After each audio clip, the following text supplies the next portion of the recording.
Hello बच्चों, क्या हाल चाल, कैसे हैं आप लोग, कैसी चल रही है आपकी पढ़ाई। मैं हूं अभिषेक जैन और मैं स्वागत करता हूं आपका PW JEE Hindi medium channel पर। आज जो टॉपिक हम लोग पढ़ने वाले हैं वो है द्विपद प्रमेय, 11th का one of the most important chapter, सबसे ज़्यादा सवाल पूछे जाने वाले चैप्टर्स में से आता है और इसका आगे भी जाकर बहुत यूज़ हमें आता है परम्यूटेशन एंड कॉम्बिनेशन में। तो ध्यान से पढ़ना सारे कॉन्सेप्ट को, बहुत सारी बातें हम लोग करेंगे, बहुत सारे सवाल हम लोग करने वाले हैं। अगर इस लेक्चर के नोट्स आपको चाहिए तो आप ऐप पर जाकर देख सकते हैं। ऐप का लिंक मैंने डिस्क्रिप्शन में डाल दिया है। अगर पीडब्ल्यू के बारे में आप नहीं जानते हैं तो मैं बता देता हूं, पीडब्ल्यू हमारे देश का सबसे बड़ा एजुकेशनल प्लेटफॉर्म है। यहां करोड़ों बच्चे पढ़ाई कर रहे हैं और अपने ड्रीम कॉलेजेस तक पहुंच रहे हैं। अगर आप भी अपने ड्रीम कॉलेज तक पहुंचना चाहते हैं तो आज ही पीडब्ल्यू से जुड़िए और अपनी पढ़ाई को शुरू कीजिए। चलिए स्टार्ट करते हैं आज का चैप्टर द्विपद प्रमेय। और जो टॉपिक हम लोग आज कवर करेंगे वो है द्विपद व्यंजक, द्विपद प्रमेय का कथन, द्विपद प्रमेय के अनुप्रयोग, द्विपद गुणांकों के गुणधर्म, और इसके अलावा हम लोग पढ़ेंगे बहुपदीय प्रसार, भिन्नात्मक एवं ऋणात्मक घातों के लिए भी द्विपद प्रमेय किस तरह से लिखी जाती है, किस तरह से उसका यूज किया जाता है। ये सारे टॉपिक आज हम लोग देखने वाले हैं। तो चलिए स्टार्ट करते हैं। सबसे पहले हम लोग स्टार्ट करते हैं पास्कल ट्राइंगल से। देखो पास्कल ट्राइंगल क्या होता है, इस तरह का एक ट्राइंगल होता है, 1 1 1 1 2 1 1 3 3 1 1 4 6 4 1। इसमें ध्यान से देखोगे तो इधर सब जगह 1 लिखा हुआ होता है, इधर सब जगह 1 लिखा होता है। इन दोनों का योग 2 है, इन दोनों का योग 3 है, इन दोनों का योग 3 है। यहाँ पर इन दोनों का योग 4, इन दोनों का योग 6, इन दोनों का योग 4। मतलब एक पैटर्न फॉलो हो रहा है। अब ये पैटर्न क्यों महत्वपूर्ण है, ध्यान से सुनना। कभी तुमने a प्लस बी की घात 1 का प्रसार लिखने की कोशिश की, a प्लस बी की घात 1 क्या होगा सर, a प्लस बी ही होगा। इसी प्रकार से अगर मैं a प्लस बी के स्क्वायर की बात करूं तो वो क्या होगा, a square plus 2ab plus b square होगा। बोलो हाँ या ना। तो देखो यहाँ पर गुणांक क्या है, 1 2 और 1। बहुत बढ़िया, मतलब ये यही चीज लिखी हुई है। अब a प्लस बी की घात 3 की बात करें तो वो होता है a cube plus 3a square b plus 3ab square और प्लस b क्यूब। मतलब फिर से ऐसी बात है 1 3 3 1। मतलब एक बात तो हमें समझ में आ रही है कि अगर हम a प्लस बी की घातों का कुछ प्रसार करते हैं तो उसके जो गुणांक होते हैं वही पास्कल ट्राइंगल में होते हैं। लेकिन अब मान लीजिए मैं बड़ी बड़ी चीज़ें तुमसे पूछने लग जाऊं कि a प्लस बी की घात 10 का प्रसार कैसा होगा, तो तुम ऐसा तो नहीं कर सकते कि इसको इतना बड़ा लिखोगे, नहीं कर सकते ना। तो उसके लिए एक और चीज़ देखी जाती है कि ये आखिर में लिखा हुआ क्या है, आया कहाँ से है। तो ये होता है 1C0, ये होता है 1C1, ये होता है 2C0, ये होता है 2C1 और ये होता है 2C2, ये होता है 3C0, ये होता है 3C1, ये होता है 3C2 और ये होता है 3C3, ये होता है 4C0, 4C1, 4C2, 4C3 और 4C4। C आप जानते ही हैं क्या होता है, C होता है अपना बाइनोमियल कोफिशिएंट NCR, जिसको किस तरह से लिखा जाता है, फैक्टोरियल n बटा factorial r factorial n minus r। Factorial n क्या होता है अपना n गुणा n माइनस 1 गुणा n माइनस 2। ऐसे करते हुए कहाँ तक चले जाना है हम लोगों को, 3 2 1 तक चले जाना है। ये होता है फैक्टोरियल। जैसे फैक्टोरियल 4 की बात करें तो 4 3 2 1 हो जाएगा, फैक्टोरियल 1 की बात करें तो 1 हो जाएगा, फैक्टोरियल 0 की बात करें तो 1 हो जाएगा। ठीक है, तो यहाँ पर मिल जाएगी हमको इस टाइप की चीज़ें। ठीक है, अब इधर आ जाते हैं, है ना। अब अगर ये चीज़ पता चल गई, ये चीज़ पता चल गई, तो थोड़ी सी और ऑब्जर्वेशन स्किल्स लगाते हैं अपन। देखो a प्लस बी के प्रसार में a की घात 1 था, फिर b की घात 0 था, फिर a की घात 0 था, b की घात 1 था। यहाँ a की घात 2, b की घात 0, फिर दोनों की घात 1 1 हुई, फिर a की घात 1 और b की घात 2 हो गई, a की घात 0 और b की घात 2 हो गई। यहाँ a क्यूब b की घात 0, फिर a की घात 2 b की घात 1, a की घात 1 b की घात 2 और फिर a की घात 0 b क्यूब हो गया। मतलब घातों का योग क्या चल रहा है, घातों का योग n ही चल रहा है। a प्लस बी की घात n की बात अगर मैं करूं तो क्या क्या मिलेगा, एक तो जो गुणांक है वो कहाँ से आ रहे हैं, ये अपना गुणांक क्या है1C0 1C1। ये गुणांक क्या है अपना 1C0 और यहाँ पे गुणांक क्या है 1C1। यहाँ गुणांक क्या है 2C0 2c1 और फिर 2c2। यहाँ गुणांक क्या है 3c0, 3c1, 3c2 और 3c3। nc में क्या आ जाएगा nc0 a की घात n b की घात 0, nc1 a की घात n minus 1 b, nc2 a की घात n माइनस 2 b स्क्वायर। ऐसे चलते चलते चला जाएगा ncn माइनस 1 a b की घात n माइनस 1 ncn b की घात n। तो ये हो जाएगा अपना द्विपद प्रमेय का कथन। इस तरह से हम लोग सारी बातें करेंगे और इसी पर सारी चीज़ें हम लोग लिखते हैं। अब इस प्रकार के खास बात देखें तो अगर घात 1 थी तो पद कितने थे 2, घात 2 थी तो पद कितने थे 3, घात 3 थी तो पद कितने थे 4, तो घात n है तो पद कितने हो जाएंगे, पद हो जाएंगे n+1। घातों का योग सदैव उच्च घात के बराबर ही रहता है। यहाँ 3+0 3, 2+1 3, 1+2 3, 0+3 3। यहाँ पर n+0 n, n-1 प्लस 1, फिर से घात का योग n आ गया, n-2 प्लस 2 घातों का योग n आ गया, 1 प्लस n-1 घातों का योग n आ गया। यहाँ 1 की घात 0 लिख सकते हैं। इस तरह से घातों का योग सदैव क्या बना रहता है, n बना रहता है। पदों की संख्या n+1 होती है। अब व्यापक पद की बात करें, किसी भी पद की बात करें, ये अपना कौन सा पद है, पहला पद, ये कौन सा पद है, दूसरा पद, ये कौन सा पद है, तीसरा पद। पहले पद में 0 है, दूसरे में 1 है, तीसरे में 2 है। तो अगर r+1वें पद में देखोगे तो NCR होगा, a की घात n-r होगा और b की घात r होगा। ये होता है व्यापक पद। और ये मान लीजिए कि अपने 50% सवाल तो इसी फॉर्मूला से रिलेटेड होते हैं कि a प्लस बी की घात n के प्रसार में r+1वां पद क्या है, r+1वां पद क्या है। तो इस r+1वें पद से ही सारा खेल होता है। अगर तुमने r+1वें पद को समझ लिया तो बाकी सारी चीजें भी समझ जाओगे। ठीक है, अब आगे बढ़ाते हैं। अच्छा, एक और चीज बतानी थी तुमको कि देखो यहाँ पर है ना, आगे और पीछे से बराबर दूरी पर, जैसे ये 1 है, ये 1 है, ये दोनों बराबर है, इससे एक इधर आए, एक इधर आए, बराबर बराबर चीजें मिल रही है। तो प्रारंभ और अंत से बराबर दूरी पर स्थित द्विपद गुणांक बराबर होते हैं। प्रारंभ और अंत से बराबर दूरी पर स्थित द्विपद गुणांक बराबर होते हैं। जैसे यहाँ ले लो 1 5 10 10 5 1, तो 1 और 1 बराबर, 5 और 5 बराबर, 10 और 10 बराबर। मतलब प्रारंभ और अंत से बराबर दूरी पर स्थित द्विपद गुणांक बराबर होते हैं। NC n के बराबर होगा, NC1 NC1 n-1 के बराबर होगा, NC2 NC n-2 के बराबर होगा। इस टाइप की चीज़ें चलती रहेंगी। इसको जनरलाइज करके क्या लिख सकते हैं कि NCR जो है वो NC n-R के बराबर होगा। ठीक है, ये द्विपद प्रमेय का कथन अपन ने देख ही लिया। यहाँ पर यही सारी बातें लिखी हुई कि a प्लस बी की घात n के प्रसार में n+1 पद होते हैं। प्रत्येक पद में a और b की घातों का योग n होता है।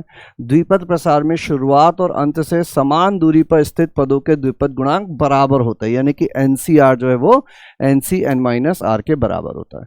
क्लियर है ये बात? बोलो, कोई दिक्कत, कोई परेशानी नहीं होनी चाहिए। व्यापक पद मैंने बता ही दिया तुमको कि r+1वां पद क्या होता है, r+1वां पद होता है TR+1 NCR a की घात n-R b की घात r। ठीक है, जैसा अगर तुमसे पूछा जाए कि इसके प्रसार में 15वां पद ज्ञात करो, तो 15वां पद क्या होगा, T15। और उसके लिए यहाँ पर कितना लिखना पड़ेगा अपन को, यहाँ लिखना पड़ेगा 14। और प्रथम पद क्या है 2x, इसकी घात क्या होगा n-r यानी कि 6। और द्वितीय पद क्या होगा -3x, उसकी घात कितनी हो जाएगी 14। बस अब इसको सिंप्लीफाई कर लो चाहो तो, a की घात b की घात को, ये कितना हो जाएगा 20c 14, 2 की घात 6 x की घात 6 -3 की घात 14 x की घात 14। तो ये हो गया 20c 14, 2 की घात 6 3 की घात 14 x की घात x, और ये y आएगा y की घात 14। ये हो जाएगा अपना 15वां पद। ठीक है, आगे बढ़ाते हैं कहानी को। जैसे कि एक जेई मेंस का 2024 का सवाल है कि प्रारंभ से प्रसार में 7वें तथा 13वें पद, 7वें तथा 13वें पद के गुणांक। तो 7वां पद क्या होगा इसमें, T7 होगा। जैसे थोड़ी देर के लिए मैं x की घात 1/3, इस पूरे को ही x की घात 1/3/3 इसको a मान लेता हूँ, और 1/3 2x की घात 2/3, इसको b मान लेता हूँ। तो सातवां पद क्या होगा, NC6 प्रथम पद की घात n-6 और द्वितीय पद की घात 6। ये याद रखो जो नीचे लिखा है वही इसकी घात होती है। और 13वां पद क्या होगा, NC12 a की घात n-12 b की घात 6। अब इनका अनुपात, इनके गुणांक m तथा n है, तो अपन को n/m चाहिए, इसका रिवर्स चाहिए, है ना। मतलब इसको NC12 a की घात n-12 b की घात 6 बटे NC6 a की घात n-6 b की घात 12। अब ध्यान से देखो n कितना है, 18 है, तो 18C12 और 18C6 तो बराबर होंगे, बराबर दूरी पर है। अगर इसको r मानोगे तो ये क्या लिखा हुआ है, NCn-r लिखा हुआ है, तो NC12 से NC6 कट जाएगा, ये आ जाएगा n/m। अगर इसमें n की बातें करें तो a की घात n से a की घात n भी कट जाएगा, है ना। ये कितना हो जाएगा अपना, a की घात n, a की घात -12 b की घात 6, a की घात n, a की घात -6 b की घात 12, a की घात n से a की घात n कट गया, n/m। ये नीचे आ जाएगा, तो ये हो जाएगा a की घात 6 और b की घात 6। समझ गए बात को। तो ये हो गया अपना n/m = a गुणा b की घात 6। अब a गुणा b कर देते हैं पहले, तो a गुणा b करोगे तो क्या मिलेगा, x की घात 1/3 बटे 3 गुणा 1 तो ये हो जाएगा ab = 1/6 x की घात 1/3 और दोनों तरफ घात कर दो 6, तो ये हो जाएगा 6 x की घात 1/3 और पूरे की घात 6। तो ये कितना हो जाएगा 1/6 और कुछ गड़बड़ तो नहीं कर दी हम लोगों ने, n की घात यहाँ पर n-6 6 n-12, यहाँ 12 आना चाहिए था, है ना। तो ये तो 12 ही लिखा हुआ है अपन ने, NC12 ऊपर भी 12 आएगा और नीचे 6 आएगा। थोड़ा सा कैलकुलेशन में जो है वो गड़बड़ हो गई यहाँ पर, है ना। ये ऊपर 12 आएगा और नीचे 6 आएगा, तो ये हो जाएगा अपना b की घात 6 बटे a की घात 6, b की घात 6 बटे a की घात 6। तो ये हो जाएगा b बटे a की घात 6। तो अपन को क्या पता करना है, b बटे a पता करना है। b कितना होगा, 1/2 x की घात 1/3 और a कितना है, a है,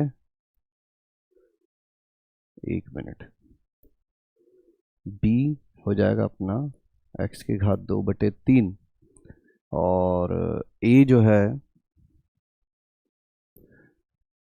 गुणांकों की बात चाहिए हमको, x वैक्स से मतलब रहेगा नहीं, है ना। x से वैसे भी मतलब नहीं है हमको, तो गुणांकों की बातें करनी है। और a का मान है x की घात 1/3 तो ये ऊपर चला जाएगा, b बटे a हो जाएगा अपना 3/2 और यहाँ आ जाएगा x, है ना। तो यहाँ रख देते हैं लाकर, तो ये हो जाएगा अपना 3/2x। वैसे भी हमको केवल गुणांकों की बात करनी थी, तो x हटा देते हैं यहाँ से, गुणांक की बात करेंगे तो केवल ये हो जाएगा, है ना। तो ये हो जाएगा 3/2 की घात, और फिर फाइनली अपन को क्या चाहिए, फाइनली हम लोगों को चाहिए n/m का जो मान आया है उसकी घात 1/3 कर दो।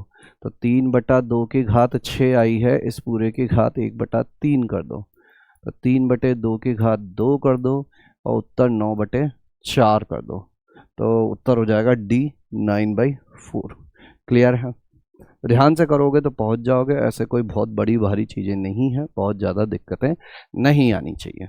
चलिए कहानी को आगे बढ़ाते हैं। एक और चीज़ होती है, ये प्रारंभ से 7वां और अंत से 7वां, मतलब प्रारंभ से r+1वां। तो ध्यान से सुनना कि a + b के प्रसार में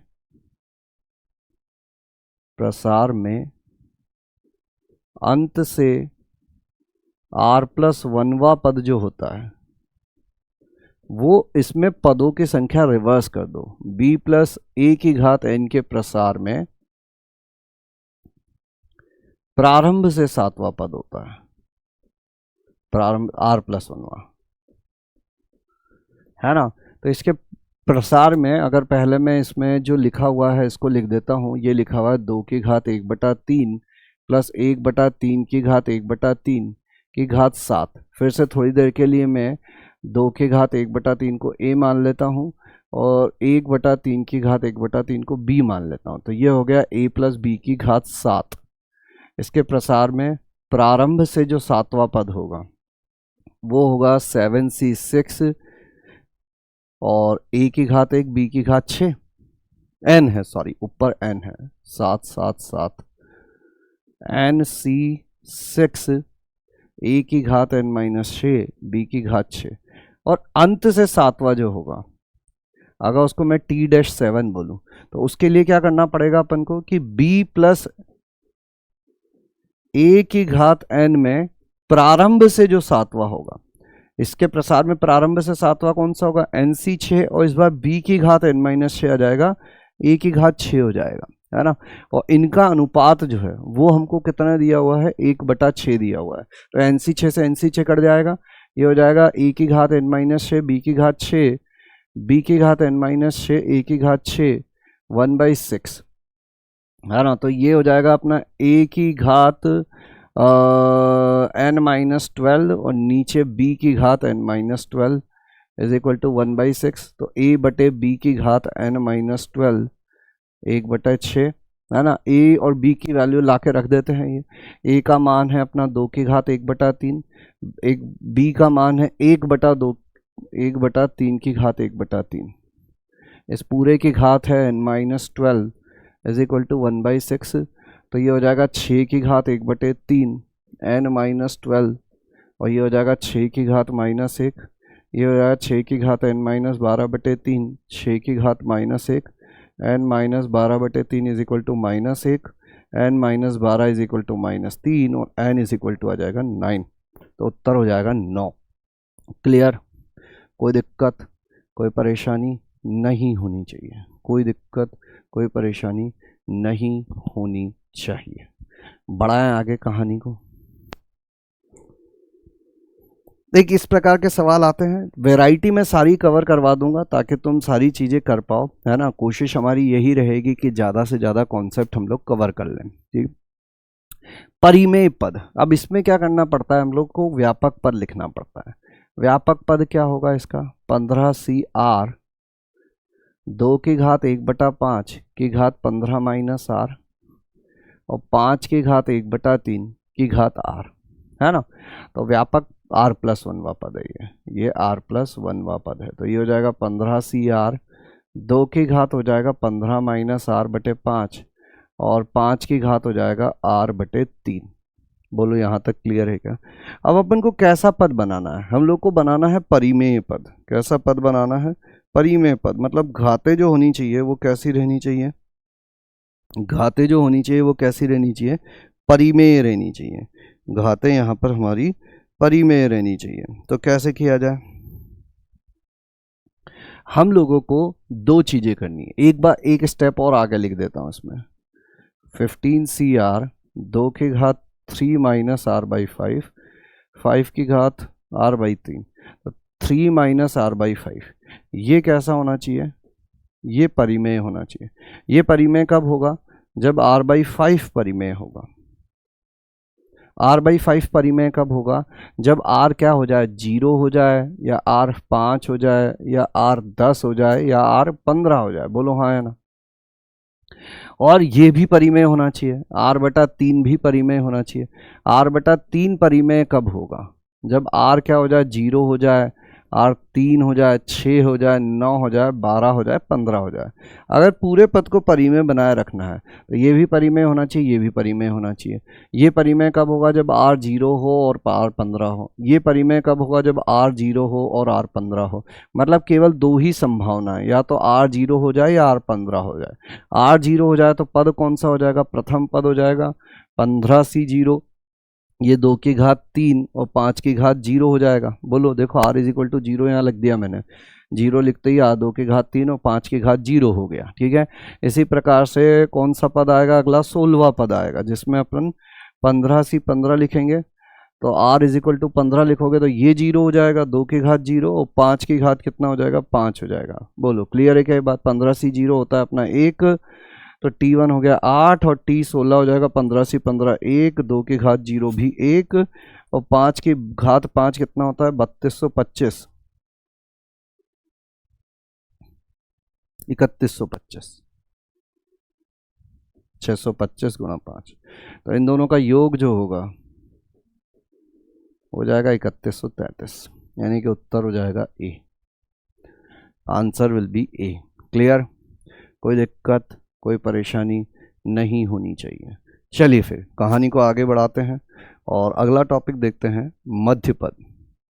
मध्यपद बड़ा सिंपल सा टॉपिक है। देखो, अगर a प्लस बी की घात n के प्रसार की बात करें तो दो तरह से बातें की जा सकती हैं कि n सम है या विषम है। n सम है या n विषम है। अगर n सम है तो पदों की संख्या कितनी होती है? पदों की संख्या n प्लस 1, ये विषम होगा। और n विषम है तो n प्लस 1 क्या होगा? सम होगा। अगर पदों की संख्या विषम है तो ठीक है, एक ही मध्यपद हमको मिलता है और वो मध्यपद होता है Tn/2 प्लस 1 वा पद। और अगर यहाँ पर पदों की संख्या सम होती है तो दो मिलते हैं, n प्लस 1/2 वा पद और n प्लस 3/2 वा पद। ये दो मध्यपद होते हैं। जैसे कि अपन पीछे चलें, थोड़ा सा अपना पास्कल ट्राइंगल पे चलते हैं, तो पास्कल ट्राइंगल में देखें तो यहाँ n इज इक्वल टू कितना है? 3 है ना। तो 3 प्लस 1/2 यानी कि 4/2 दूसरा और तीसरा पद, ये दोनों मध्यपद होंगे। यहाँ n इज इक्वल टू 4 है तो n/2 2 प्लस 1 तीसरा पद जो है वो मध्यपद हो जाएगा। बस फॉर्मूला याद रखना है, कहीं पे भी जरूरत पड़े तो डायरेक्ट मध्यपद की बातें हम लोग कर सकते हैं। ठीक है, कोई दिक्कत कोई परेशानी नहीं होनी चाहिए। चलिए कहानी को आगे बढ़ाते हैं। एक और प्रकार की चीज होती है महत्तम संख्यात्मक मान वाला पद। अब इसमें भी काफ़ी सारा कन्फ्यूजन बच्चों को रहता है, तो थोड़ा सा ध्यान से सुनना। महत्तम संख्यात्मक मान वाला पद कैसे पता करते हैं? हम लोगों को यह राशि पता करनी होती है, ये चीज पता करो। अब यहाँ दो पॉसिबिलिटी है कि या तो ये पूर्णांक आ जाएगा, अगर ये पूर्णांक आ गया तो मान लो उस पूर्णांक का नाम m रखा है अपन ने। इस स्थिति में Tm व Tm प्लस 1 ये दोनों संख्यात्मक रूप से महत्तम पद होते हैं। संख्यात्मक रूप से महत्तम पद होते हैं, महत्तम पद। और अगर ये पूर्णांक नहीं आया, पूर्णांक नहीं है, तो पूर्णांक नहीं है तो फिर इसका महत्तम पूर्णांक फलन ले लो। और महत्तम पूर्णांक फलन लेने के बाद जो संख्या मिली उसे m मान लो। इस स्थिति में एक ही महत्तम संख्यात्मक मान वाला पद होता है, वो Tm प्लस 1 होता है। ठीक है, ये बात याद रखना कि ये गुणांक होते हैं। अगर कुछ नहीं दिया हुआ हो, वेरिएबल दिए हुए हों, एक्स वाई दिए हुए हों, तो अपन एक्स और वाई को 1 ले लेंगे। अगर कुछ मान दिया हुआ एक्स और वाई का तो वो रख देंगे हम लोग। ठीक है, जैसे कि इस सवाल की बात करते हैं, जैसे कि इस सवाल की बात करते हैं, x इज इक्वल टू 1/5। तब इसके प्रसार में यहाँ पर a की जगह क्या लिखा हुआ है? 3। b की जगह कितना लिखा हुआ? -5x। अब 5x की जगह क्या लिख दें? 1/5। तो b का मान कितना आ गया? -1। अब किस चीज़ का पता करेंगे अपन? n प्लस 1 अपन मापांक a/b। n प्लस 1 हो जाएगा 16, 1 प्लस 3 अपॉन -1, तो ये हो जाएगा 16/4 और 4 हैं तो 2 आएंगे, एक T4 आएगा और एक T5 आएगा। T4 निकालना तुम जानते ही हो, ये हो जाएगा 15C 3 की घात 12 माइनस 5x की घात 3, और यहाँ कितना हो जाएगा? 15C 4 3 की घात 11 और माइनस 5x की घात 4। बस इसको सिंप्लीफाई कर लेना, उत्तर आ जाएगा, है ना। एक ऋणात्मक आएगा एक धनात्मक आएगा, लेकिन संख्यात्मक रूप से देखोगे तो दोनों महत्तम ही होंगे, है ना। यहीं पे एक ट्रिकी चीज भी आ जाती है, जैसे कि ये वाला देखोगे तो ये ऋणात्मक आएगा, ये 455 गुणा 3 की घात 12 बन रहा है, और इसको जब हल करोगे तो ये प्लस 455 गुणा 3 की घात 12 बन रहा है। अब ये संख्यात्मक रूप से तो दोनों महत्तम है, है ना। संख्यात्मक रूप से तो दोनों महत्तम है, लेकिन बीजगणितीय रूप से देखें तो ये न्यूनतम हो जाएगा क्योंकि इसके आगे माइनस लिखा हुआ है। बीजगणितीय रूप से देखोगे तो ये महत्तम हो जाएगा क्योंकि इसके आगे प्लस लिखा हुआ है। तो संख्यात्मक रूप से दोनों महत्तम है, बीजगणितीय रूप से एक महत्तम है और एक न्यूनतम है। अगर ये पूर्णांक नहीं आता तो फिर इसका हमको महत्तम पूर्णांक लेना पड़ता है। जैसे कि ये वाला सवाल है, इसमें a की जगह अपना 2x है और 2x को इन्होंने x 3 रखना है तो 6 हो जाएगा। b की जगह 5y है, y 2 रखना है तो 10 हो जाएगा। n + 1 यानी कि 34 + 1 बटा 35, ये हो जाएगा 16/10, तो 350/16, 175/8, 8 दूनी 16, बचा 1, 8 तिया 24, बचा 1, 8 है कम 8। कुल मिला के इंटीजर नहीं आ रहा है, तो m क्या होगा इस बार 23.1 का महत्तम पूर्णांक यानी कि 23 आ जाएगा, है ना। कुछ गड़बड़ कर दी क्या अपन ने। 34 + 1 5 10, 3 5, 8 दूनी 16, बचा 1, तो 8 है कम 8 होगा, बचेंगे 7, ये 23 नहीं होगा, 21.7, 8 8 64 या 8 7 56 या 8 6 48 जो भी लेना चाहो, 21 पॉइंट समथिंग, तो ये 21 होगा। और जो होता है वो अपना m+1 होता है तो वो 22वां पद हो जाएगा। अब यहाँ पे कौन सा पद है बस इतना ही पूछा गया है, तो इतने पे हम लोग रुक जाएंगे। ठीक है, क्लियर है ये बात। आगे बढ़ाते हैं कहानी को। अब ये द्विपद प्रमेय के अनुप्रयोग में मेजरली जो अनुप्रयोग देखा जाता है वो आता है शेषफल का, कि इसको इससे भाग देंगे तो शेषफल कितना बचेगा। इसमें क्या होता है, जैसे कि एक सवाल लेते हैं, मान लीजिए आपको दे दिया गया 2 की घात 99 और बटे में लिख दिया गया 7, तो हमें क्या करना पड़ता है, अंश को इसके गुणजों के रूप में लाना पड़ता है, +1 -1, अंश को हर के गुणजों +1 -1 में लाना पड़ता है। तो इसको अपन लिख सकते हैं 2 की घात 33 की घात 33, 2 की घात 3 की घात 33, तो ये हो जाएगा अपना 8 की घात 33 बटे 7। अब क्या करेंगे अपन, इसको लिख लेंगे 7 1 + 33/7। अब ये बात याद रखो, अगर यहाँ पे प्लस आ रहा है तो ये पूरी राशि जो है ना ये 7 लैम्डा +1 रूप की होगी, तो पहले वाले में तो भाग चला जाएगा, शेषफल कितना आ जाएगा 1/7। बस +1 आ रहा है या -1 आ रहा है इस पर डिपेंड करेगा, और घात सम है या विषम है। मान लीजिए आपको लिखते लिखते ऐसा मिला कि भैया इसकी घात 33/6 या बटे 7, तो इस बार क्या होगा, क्योंकि यहाँ पे माइनस है और ये विषम है तो अपन इसको 7 लैम्डा -1/7 लिखेंगे। और ऐसी स्थिति में शेषफल -1/7 नहीं होता है, शेषफल सदैव एक धनात्मक राशि होती है, तो अपन इस तरह से लिखेंगे और शेषफल हो जाएगा अपना 6, है ना। लेकिन यहीं पे अगर 7 माइनस लिखा होता और घात में सम संख्या होती, अगर घात में सम संख्या होती तो फिर ये वापस से +1 ही बनता। इसका प्रसार करोगे अंतिम पद की घात जो है 34 आएगा और ये यहाँ पे 1/7 ही देगा, है ना। कभी कभी जरूरी नहीं कि इतना सुंदर बन जाए, ऐसा भी हो सकता है कि नीचे 7 हो और ऊपर 14 - 1 की घात मान लीजिए 36 बन गया, तो ये कितना होगा 14 लैम्डा +1 ही होगा। इस स्थिति में भी शेषफल 1/7 ही आएगा, है ना। जरूरी नहीं है 7 का गुणज ही बने, 7 के मतलब 7 ही यहाँ बने, 7 का कोई गुणज भी बन सकता है। इस बात का ध्यान रखना, जरूरी नहीं है कि आपको जो चीज़ नीचे लिखी हुई हो वैसी की वैसी ही दिखाई दे, उसका कोई गुणज भी आ सकता है और वो भी चलेगा, उसमें कोई दिक्कत की बात नहीं है। ठीक है, एक दो छोटे छोटे से सवाल से बातें करते हैं, जैसे कि ये है 7 की घात 90।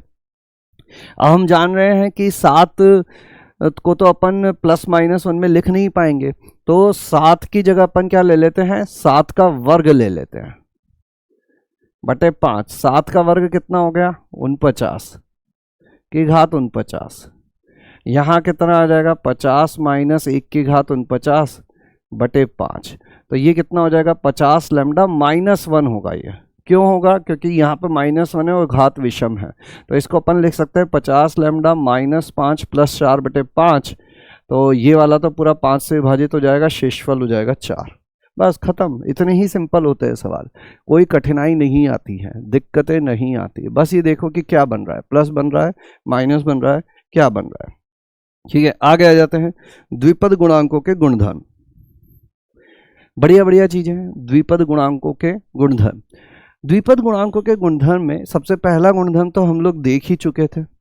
अब इसी का एक नया रूप भी होता है कि अगर n c x is equal to n c y दिया हुआ है तो या तो x is equal to y होगा या फिर x plus y is equal to n होगा, या तो x is equal to y होगा या x plus y is equal to n होगा, पहली चीज। दूसरी चीज ये होती है एन सी आर प्लस वन, यदि उच्च घात बराबर हो और निम्न घात बढ़ रही हो तो ऊपर वाले को एक बढ़ा दो, नीचे वाले में से बड़ा ले लो। और एक ये होता है एन सी r upon n c n minus r, इसका अनुपात ये होता है। ठीक है, अब देखो एक दो छोटे छोटे से और होते हैं, वो भी मैं तुम्हें बता देता हूँ। इसको अपन लिख सकते हैं एन बटा r n minus one C R minus one, है ना। या फिर यूं कह दो कि आर गुणा N C R is equal to N गुणा N minus one C R minus one. इतनी बातें याद रखना, इतनी बातें याद रखना। और एक और इसी का दूसरा रूप होता है जो कि कुछ इस तरह से होता है n C R is equal to r plus one upon n plus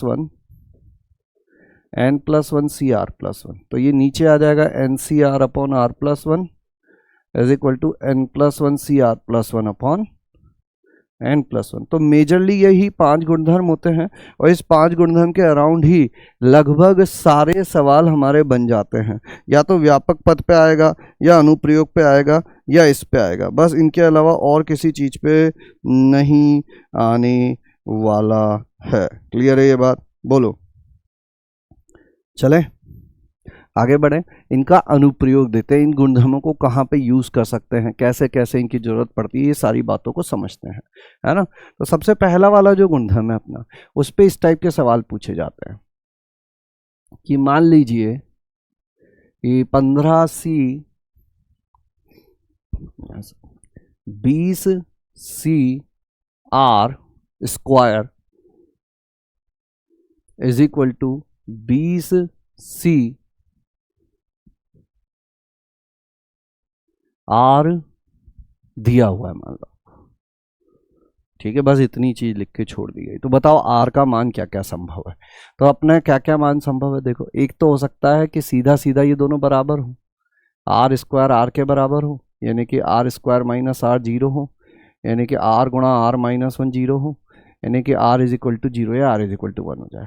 या फिर ऐसा हो सकता है कि इन दोनों का योग ऊपर वाले के बराबर हो, r square plus r is equal to 20 हो, यानी कि r square plus r minus 20 is equal to zero हो। इसको अपन क्या लिख सकते हैं, आर प्लस 5 गुणा r minus 4 is equal to zero लिख सकते हैं। तो यहाँ से आर माइनस 5 आ गया और आर 4 आ गया। अब देखो आर ऋणात्मक नहीं हो सकता क्योंकि ये पदों की संख्या को प्रदर्शित करता है। तो 3 उत्तर है अपने पास, आर इज इक्वल टू 0, 1 और 4। समझ गए बात को? आगे आ जाते हैं, जैसे कि ये वाला, इस पर एक सवाल अपन यहाँ पे कर लेते हैं। जैसे कि ये सवाल करो,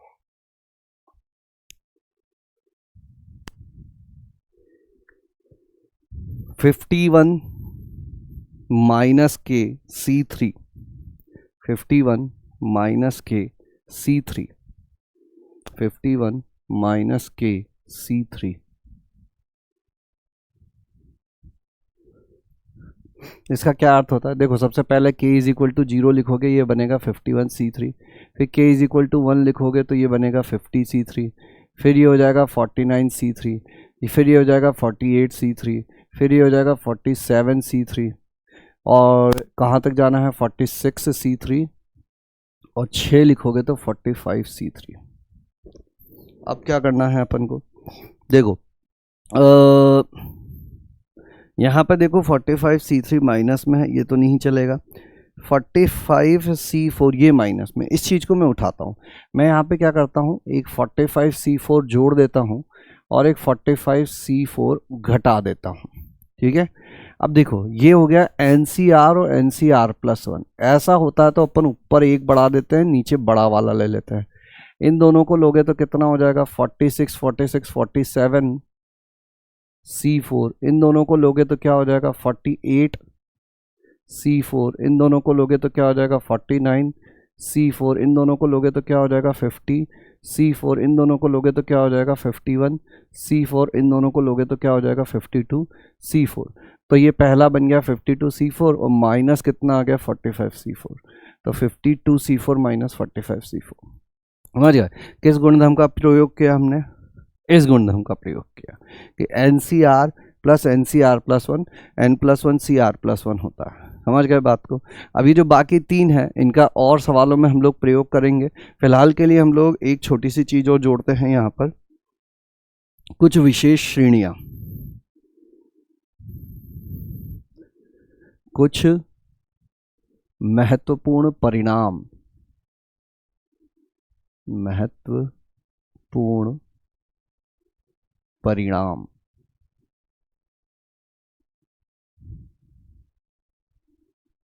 कुछ महत्वपूर्ण परिणाम। देखो क्या क्या बातें हम लोगों को याद होनी चाहिए, जैसे कि इसको देखो 1 प्लस एक्स की घात n, इसका प्रसार काफ़ी इंटरेस्टिंग प्रसार होता है। NC0, NC1x, NC2x square, NC3x cube, ऐसे करते हुए कहाँ तक जा सकते हैं अपन? NCN x की घात n तक जा सकते हैं। ठीक है, इस प्रसार की सबसे खास बात यह है, इस प्रसार की सबसे खास बात यह है कि इसमें x की घात r का जो गुणांक है ना, x की घात r का गुणांक NCR होता है। जैसे x की घात 5 का गुणांक तुमसे कोई पूछेगा तो तुम बोलोगे NC5 होता है। अब जेई मेंस की मैं बातें करूँ ना, तो जेई मेंस में इन पर सवाल कम ही आते हैं, ये बात पक्की है। अभी तक जो हमने पढ़ लिया मैक्सिमम सवाल उसी पर आएंगे।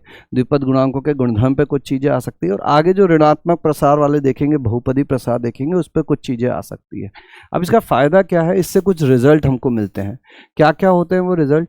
कि जैसे इसमें x इक्वल टू 1 लिख दें तो NC0 plus NC1 plus NC2 से NCN तक, मतलब 0 से लेकर n तक जाओगे तो ये होता है 2 की घात n। अगर अल्टरनेट प्लस माइनस लगा दे, minus NC1 plus NC2 minus NC3, ऐसे करते हुए अल्टरनेट प्लस माइनस लगा दें तो ये हो जाता है 0। अब इन दोनों को आपस में जोड़ दें तो देखो सम वाले जुड़ जाएंगे और विषम वाले कट जाएंगे, और सम वाले 2-2 बार आ जाएंगे। तो उनको एक एक बार लेना है तो पूरे को अपन 2 से विभाजित कर सकते हैं, है ना। तो ये ऐसे करोगे तो ये हो जाएगा 2 की घात n-1। इसी तरह से NC1 plus NC3 plus NC5 करोगे तो ये भी हो जाएगा 2 की घात n-1, ये भी हो जाएगा 2 की घात n-1। ठीक है,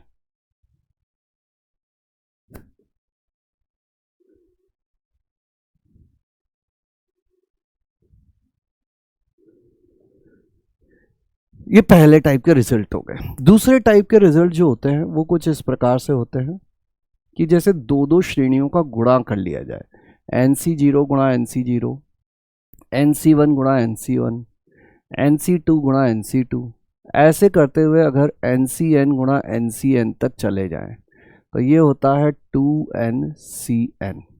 अगर इसमें ऐसा परिवर्तन भी कर दिया जाए NC0 NCN, NC1 NCN minus 1, NC2 NCN minus 2 और NCN NC0, तो ये भी 2NCN ही होता है। समझ गए बात को? पहली 2 चीज़ें हो गई। अगर कुछ और है, जैसे कि मान लीजिए ऐसा दिया हुआ है NC0 NCR, NC1 NCR minus 1, NC2 NCR minus 3, तो ये किसके घातों का गुणांक है? देखो यहाँ पे 1 का और r का योग कितना आ गया? r आ गया। 1 का r का योग कितना आ गया? r आ गया। यहाँ पे 2 लिखना है। अगर ऐसा चलता रहा है तुम यहाँ पहुँच जाओ NCR तक, यहाँ पहुँच जाओ 0 तक, तो ये होता है 2NCR, है ना। इसको ऐसे भी कर सकते हो कि अगर ऊपर अलग अलग चीज़ें लिखी हुई हो, MCR plus NC1 MCR minus 1, ऐसे करते हुए NCR तक पहुंच जाओ और MC0 तक पहुंच जाओगा तो यहाँ पर फिर से योग कितना है R, योग कितना है R, योग कितना है R, ऐसे चलता रहेगा। तो ये हो जाता है n plus m c r. ये बात याद रखना कि अगर योग नियत है तो सीधा सीधा ऊपर वालों को जोड़ दो और नीचे आर लिख दो, सीधा सीधा ऊपर वालों को जोड़ दो और नीचे आर लिख दो। ये कुछ महत्वपूर्ण परिणाम हैं जो हम लोगों को याद होने चाहिए, ठीक है, ताकि चीज़ें आसानी से होती रहें, ठीक है। अब आगे बढ़ाते हैं कहानी को और अगली चीज पे आ जाते हैं, ऋणात्मक तथा भिन्नात्मक घातों के लिए द्विपद प्रमेय। देखो अभी तक जो हमने देखा था वो नेचुरल नंबर के लिए देखा था, 1 प्लस एक्स की घात n, nc0, nc1x, nc2x square, ऐसे nc n x की घात n। ये किसके लिए देखा था अपन ने? या नेचुरल नंबर के लिए देखा था। अब देखो यहाँ आगे बढ़ने से पहले एक बात मैं आप लोगों को बता देता हूँ कि आपको पता ही हो, अगर यहाँ तक आए हो तुम तो बताना एक बार कमेंट में कि हाँ सर हम यहाँ तक आए थे। मंजिल सीरीज स्टार्ट होने वाली है, इसकी बारे में थोड़ी सी चर्चाएं होने लग गई हैं, वहाँ पर हम लोग ये सारे चैप्टर लाइव डिस्कशन करेंगे, ठीक है। तो अभी इस सीरीज़ का जेईई एक्सप्रेस का अभी ये जो मैं छोटे छोटे से लेक्चर दे रहा हूँ इसका क्विक रिवीजन की तरह हम लोगों को यूज़ करना है ना। वहाँ पर पूरा डिटेल में हम लोग पढ़ाई कर रहे हैं, पूरा लाइव डिस्कशन होगा, आप सवाल पूछेंगे उसके जवाब भी दिए जाएंगे, है ना। तो उसको हम लोग अभी मेजर सेशन की तरह, बड़े सेशन की तरह लेंगे और इसको हम लोग एक तरह से क्विक रिवीजन, रिकैप हो गया, 1 घंटे में फटाफट से इस चैप्टर के सारे कॉन्सेप्ट रिवाइज करवा दिए, 1.5 घंटे में इस कॉन्सेप्ट, सारे चैप्टर के कॉन्सेप्ट रिवाइज करवा दिए। इस तरह से हमको रखना है ताकि फटाफट देखें, आगे बढ़ाते हुए पूरा चैप्टर सुन लिया हमने एक बार में, सारे वैरायटी ऑफ चीज़ें, क्या क्या गुणधर्म होते हैं, कैसे कैसे सवाल आते हैं, क्या क्या कॉन्सेप्ट होते हैं, क्या क्या फार्मूला होते हैं, ये सारी चीज़ें फटाफट से रिवाइज हो गई, है ना। तो जेईई एक्सप्रेस का एक्सप्रेस मतलब फास्ट, एक्सप्रेस में ही चलेंगे अब अपन, है ना।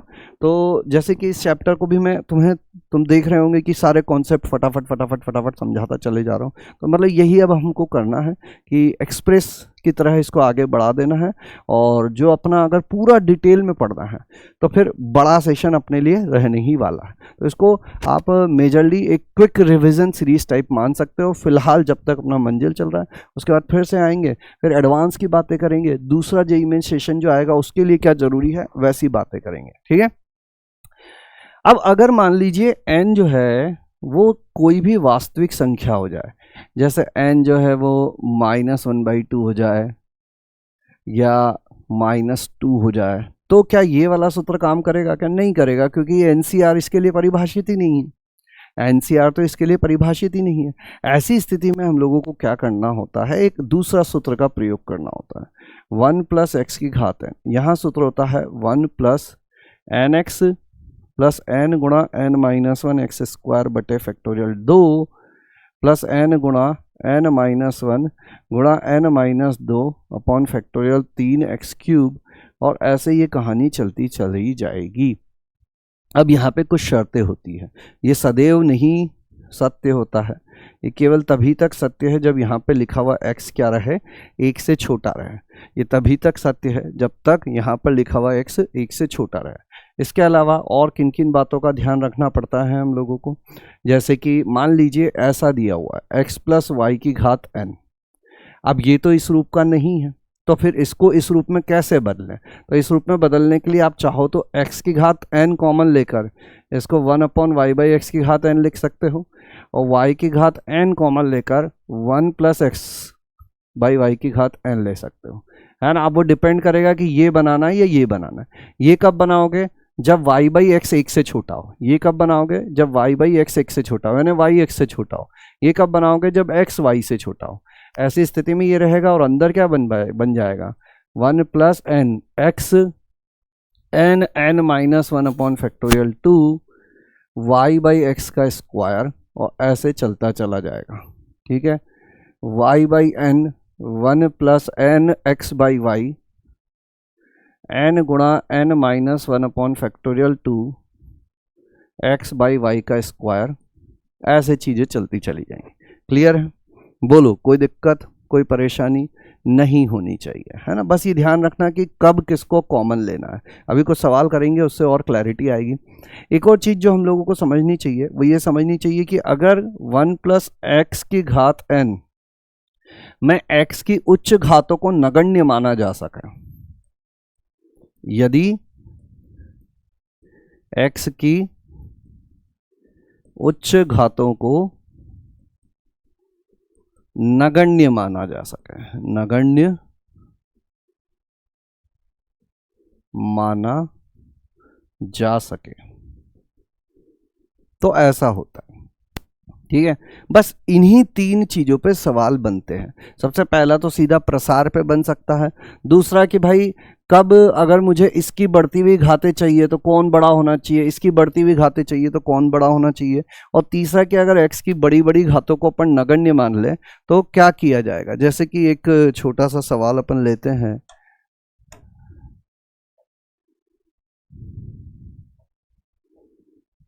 मान लीजिए आपको ये दिया गया है कि 1 प्लस 2x नहीं 2 प्लस 3x की घात n का प्रसार यदि x की बढ़ती घातों के लिए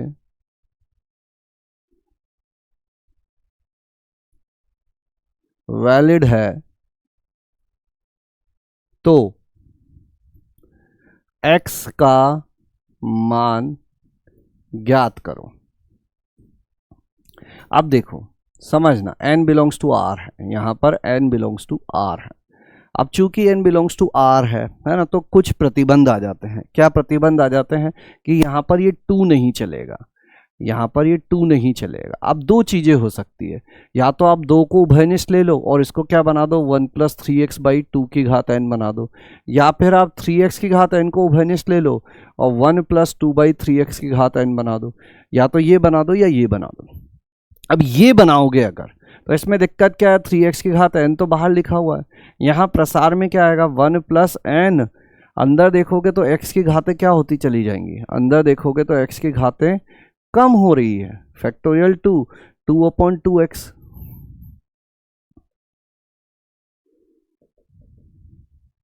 आगे जाओगे इसमें 1/x था, फिर इसमें 1/x स्क्वायर हो गया, 1/x क्यूब हो गया, तो यहाँ x की घात -1 है, यहाँ x की घात -2 है, x की घात -3, ये तो x की घातें कम हो रही है, x की घातें घट रही है। हमें क्या करवाना है, x की घातें बढ़वानी है, और बढ़वाना है मतलब यहाँ रखना पड़ेगा अपन को n 3x/2, देखो x की घात 1 आ गया, n गुणा n-1/2, ये हो गया 3x/2 का स्क्वायर, ऐसे चलता रहेगा। x की घातें क्या हो जाएंगी, बढ़ जाएंगी, यहाँ पे x की घातें क्या हो जाएंगी, कम हो जाएंगी। अगर x की बढ़ती हुई घातों में करना है तो मतलब ये चीज होनी चाहिए थी, ये चीज होनी चाहिए, तो मतलब यहाँ लिखी हुई जो भी राशि होती है उसका मापांक किससे छोटा होना चाहिए, 1 से छोटा होना चाहिए, अर्थात 3x/2 जो है वो कहाँ से कहाँ के बीच में होना चाहिए, -1 से 1 के बीच में होना चाहिए। इसको गुणा कर दें तो ये कितना हो जाएगा 2/3, यानी x का मान -2/3 से 2/3 के मध्य होना चाहिए, तभी हम ये कह पाएंगे कि इसका प्रसार x की बढ़ती हुई घातों के लिए वैलिड है, तभी हम लोग ये कह पाएंगे कि इसका प्रसार x की बढ़ती हुई घातों के लिए वैलिड है। ठीक है, बढ़ाएं आगे कहानी को, कर पाओगे इस प्रकार के सवाल। देखो एक और चीज होती है, कुछ प्रसार महत्वपूर्ण प्रसार यहाँ पर भी होते हैं अपने, जैसे 1 प्लस एक्स की घात -1, ये हम लोगों को याद होना चाहिए, 1 minus x plus x square minus x cube plus x की घात 4, ऐसे चलता रहेगा। 1 माइनस एक्स की घात -1, ये हो जाएगा आपका 1 plus x square plus x cube plus x की घात 4। तीसरा 1 प्लस एक्स की घात -2, यहाँ आता है 1 minus 2x plus 3x square minus 4x cube, और चौथा 1 माइनस एक्स की घात -2, अगर दोनों तरफ माइनस हो तो ये प्लस में ही चलता रहता। तो ये 4 और परिणाम है जो हम लोगों को याद होने चाहिए, ये 4 और परिणाम हैं जो हम लोगों को याद रहने चाहिए, याद रहेंगे तो थोड़ी सी तकलीफें दिक्कतें कम रहेंगी। ठीक है,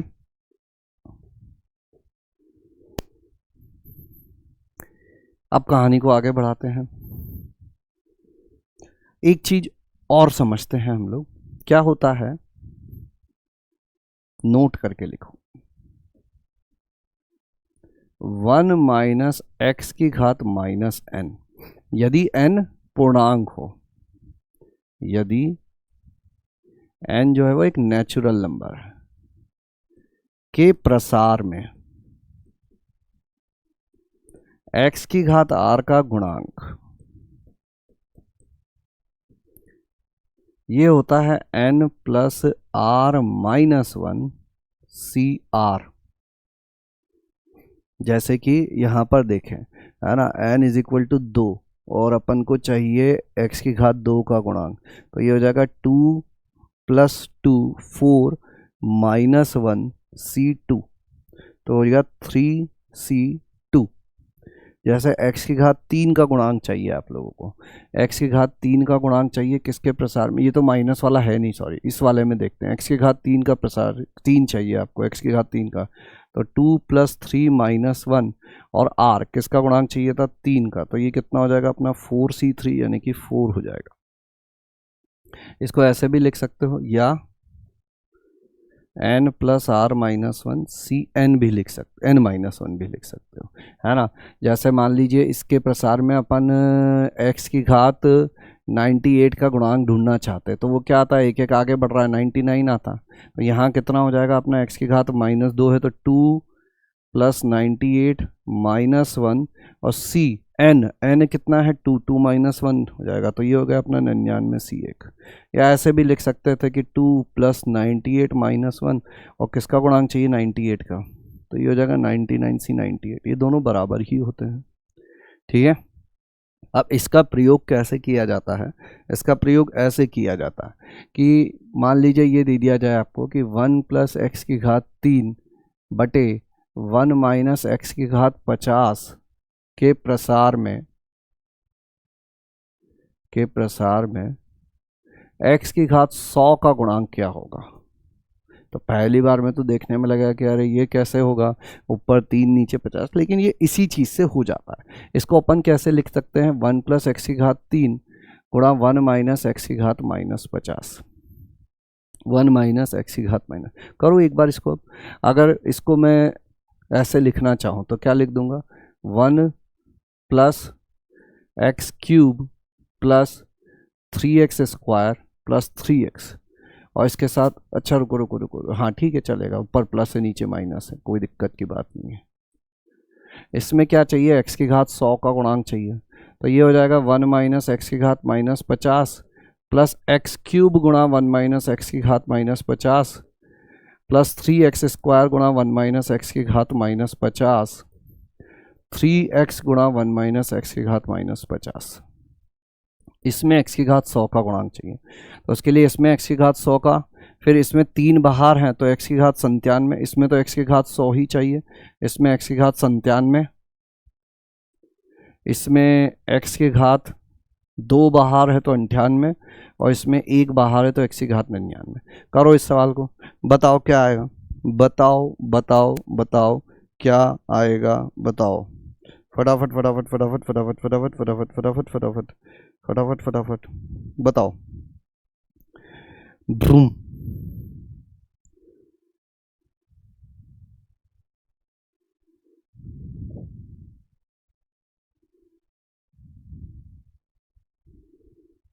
बोलो,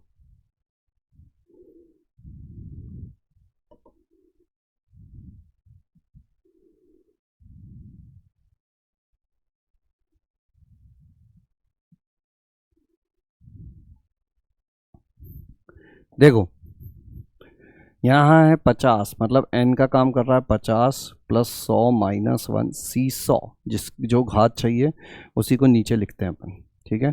प्लस यहाँ बाहर से तो कुछ है नहीं, 50 प्लस 99 माइनस 1 C 99, यहाँ हो जाएगा 50 प्लस 98 माइनस 1 C 98, लेकिन यहाँ बाहर एक 3 का भी गुणा हो रहा है, तो उस पूरी चीज़ को आपको 3 से भी गुणा करना पड़ेगा, ये हो जाएगा 3 गुणा ये राशि, और प्लस 3 गुणा यहाँ हो जाएगा 50 plus 99 minus 1 C 99।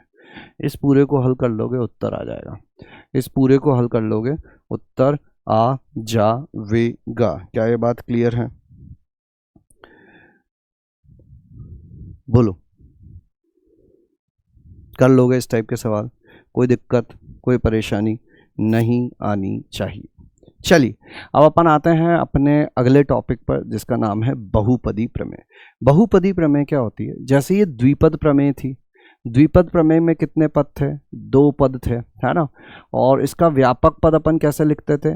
N C R A की घात एन माइनस आर बी की घात आर लिखते थे। तो इसको क्या लिख सकते हैं अपन? Factorial N upon factorial R factorial, पहले एन माइनस आर लिख देता हूँ, फैक्टोरियल आर ए की घात एन माइनस आर बी की घात आर।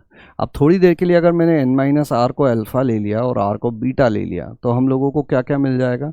ये नीचे लिखा हुआ है अल्फ़ा बीटा ए की घात अल्फ़ा बी की घात बीटा, जहाँ अल्फ़ा प्लस बीटा कितना होता है? एन होता है। इस बात से सभी लोग एग्री करेंगे? बोलो हाँ या ना। इस बात से सभी लोग एग्री करेंगे?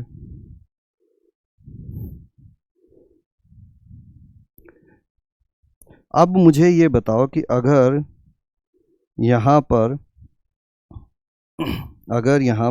2 पद की जगह 3 पद कर दें तो क्या होगा?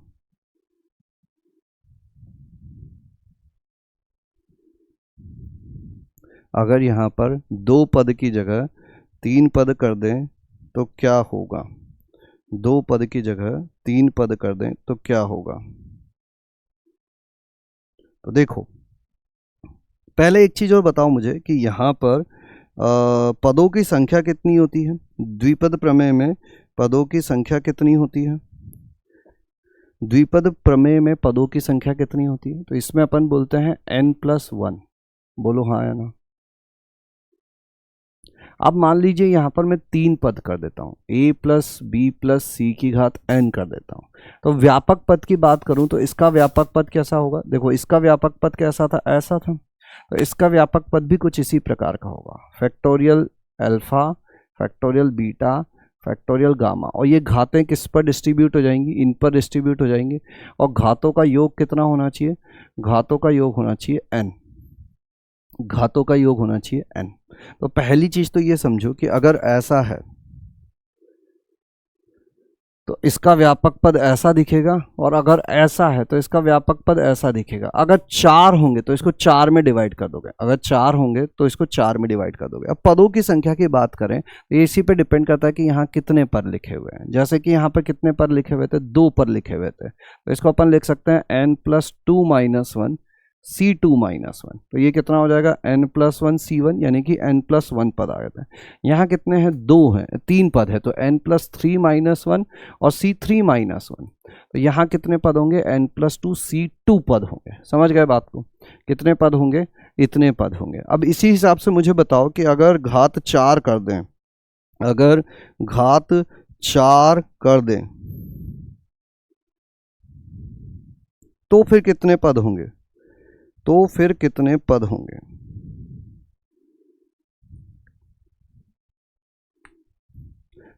या r कर दें तो कितने पद होंगे?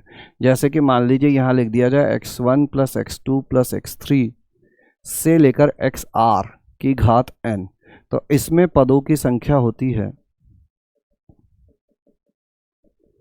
n + r - 1 cr - 1। ठीक है, इस हिसाब से करना होता है। समझ गए बात को? एक दो छोटे छोटे से सवाल मैं करवाता हूं तुमको।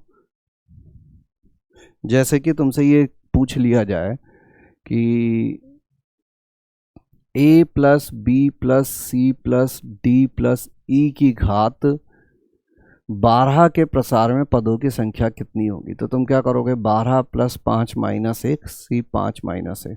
तो ये हो जाएगा अपना 12 × 5 = 17, 17 में से 1 गए 16, 16 C4 हो जाएगा। पहले टाइप के सवाल ऐसे आते हैं। दूसरे टाइप के सवाल ये आते हैं कि जैसे ये पूछ लिया जाए तुमसे कि 2x + 3y + 5z की घात 20 के प्रसार में x की घात, इनके गुणांक बताने हैं तुमको कि x की घात 10, y की घात 7 और z की घात 3 का गुणांक बताओ, है ना। तो क्या करेंगे हम लोग? घातें हमें पता है तो हम लिख देंगे फैक्टोरियल 20 बटे फैक्टोरियल 10 फैक्टोरियल 7 फैक्टोरियल 3। तो ये हो जाएगा 2x की घात 10, 3y की घात 7 और 5z की घात 3।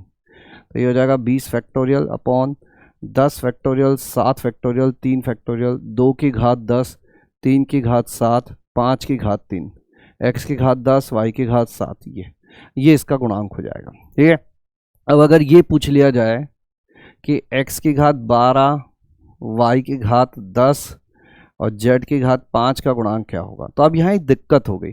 हमें पता है घातों का योग कितना होना चाहिए, घातों का योग जो है वो उच्च गुणांक के बराबर होना चाहिए, लेकिन ये तो नहीं आ रहा है 20, मतलब यह पद संभव नहीं है, संभव नहीं है। अब संभव नहीं है तो फिर हम लोग क्या बोल देते हैं कि इस पद का गुणांक कितना बोल दिया जाएगा, इसका गुणांक बोल दिया जाएगा 0। अगर हम बोल दें कि ये संभव नहीं है तो इसका गुणांक कितना बोल दिया जाएगा, गुणांक बोल दिया जाएगा 0। तो दूसरे प्रकार के सवाल ये होते हैं। तीसरे एक प्रकार के सवाल और पूछे जाते हैं, तीसरे एक प्रकार के सवाल और पूछे जाते हैं, उनको भी समझ लो। ऐसा पूछा जाता है कि मान लीजिए 1 + 2x + 3x स्क्वायर की घात मान लीजिए दे दिया गया 10 के प्रसार में x की घात 4 का गुणांक बताओ क्या होगा। तो अब इसमें क्या कॉम्बिनेशन बनाने पड़ते हैं हम लोगों को। इसका जो भी व्यापक पद होगा वो किस रूप का होगा, अल्फा, बीटा और गामा रूप का होगा। 1 की घात अल्फा, 2x की घात बीटा और 3x स्क्वायर की घात गामा। तो यहाँ क्या हो जाएगा, फैक्टोरियल 10 बटे factorial alpha, factorial beta, factorial gamma, 2 की घात बीटा, 3 की घात गामा, x की घात बीटा, x की घात 2 गामा।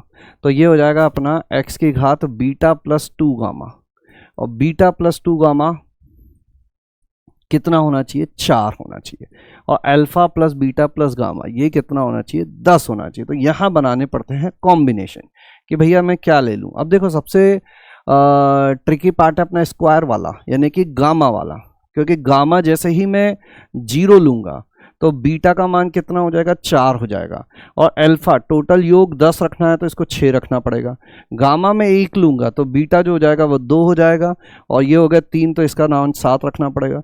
अगर गामा 2 ले लिया मैंने तो बीटा का मान 0 रखना पड़ेगा, 2 दूनी 4 इसमें से घट जाएगा और ये 8 आ जाएगा। बस इसके आगे नहीं बढ़ सकते अपन।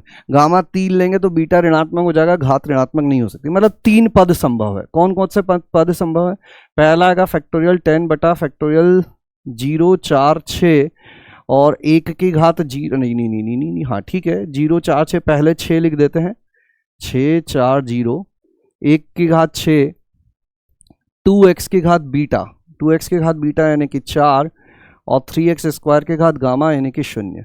तो ये हो जाएगा 2 की घात 4 फैक्टोरियल 10 बटे फैक्टोरियल 6 फैक्टोरियल 4 फैक्टोरियल 0। यहाँ आ जाएगा फैक्टोरियल 10 बटे फैक्टोरियल 7 फैक्टोरियल 2 फैक्टोरियल 1, 1 की घात 7, 2x की घात कितना हो जाएगा अपना 2, और 3x स्क्वायर की घात 1। तो ये हो जाएगा 2 की घात 2 गुणा 3 फैक्टोरियल 10 बटे फैक्टोरियल 7 फैक्टोरियल 2 फैक्टोरियल 1, और आखिरी केस होगा अपना जिसमें 8 0 और 2 ले लेंगे, यानी 1 की घात 8, 2x स्क्वायर की घात 0 और 3x स्क्वायर की घात 2। तो ये हो जाएगा अपना 3 की घात 2 फैक्टोरियल 10 बटे फैक्टोरियल 8 फैक्टोरियल 0 फैक्टोरियल 2। अब इन तीनों को जोड़ दो, क्योंकि 3 ऐसे पद संभव है जिसमें x की घात कितनी होगी, 4 होगी। तो तीसरे इस प्रकार के सवाल आते हैं, बस और कुछ नहीं आता है। इतना काम कर लोगे तुम्हारी चीजें हो जाएंगी। ठीक है, इसी के साथ सारे कॉन्सेप्ट इस चैप्टर के जो जेई मेंस की दृष्टि से अभी महत्वपूर्ण है, कुछ कुछ चीजें ऐसी हैं जो बहुत प्रैक्टिस करने के बाद हमें समझ में आती है, जैसे श्रेणियों पर कुछ और सवाल बनाए जा सकते हैं। वो सारी चीज़ें हम लोग डिटेल में आगे डिस्कस करेंगे। फिलहाल एक क्विक रिवीजन के लिए मैंने यह सेशन रखा था, ताकि आपका फटाफट से बाइनोमियल का रिवीजन हो जाए। जिन लोगों ने पढ़ लिया है उनका रिवाइज हो जाए, जिन लोगों ने नहीं पढ़ा है उनको आइडिया लग जाए कि बाइनोमियल में किस टाइप की चीज़ें आती हैं। आई होप ये सेशन आपको यूजफुल लगा होगा, है ना। होमवर्क ये क्लास के कुछ क्वेश्चन में छोड़कर जाऊँगा, उन क्वेश्चन को करना है ये काम, और एक प्रैक्टिस शीट आपको मिलेगी, वो प्रैक्टिस शीट आपको करनी है। इतना काम कर लोगे चीज़ें बड़ी आसानी से होने लग जाएंगी, और ज़्यादा दिक्कतें, ज़्यादा तकलीफ कुछ भी आपको नहीं आएंगी। ठीक है, तो मेरे हिसाब से अब जब मंजिल स्टार्ट होने ही वाला है तो जो लॉन्ग लाइव सेशंस होंगे उसमें ज़रूर पार्टिसिपेट करें। वहाँ पर आप रियल टाइम डिस्कशन से अपने डाउट्स भी क्लियर कर पाएंगे। इसको एक क्विक रिवीजन, एक एक्सप्रेस वे में इस चीज़ को ट्रीट करने की कोशिश करें। जैसे ही अपना जेईई मेंस हो जाएगा फिर से हम यहाँ पर लंबे सेशन आपको देने लग जाएंगे। ठीक है, चलिए आज के लिए इतना ही, मिलेंगे नेक्स्ट सेशन में कुछ और चैप्टर्स के साथ। तब तक के लिए thank you, tata, bye bye, धन्यवाद।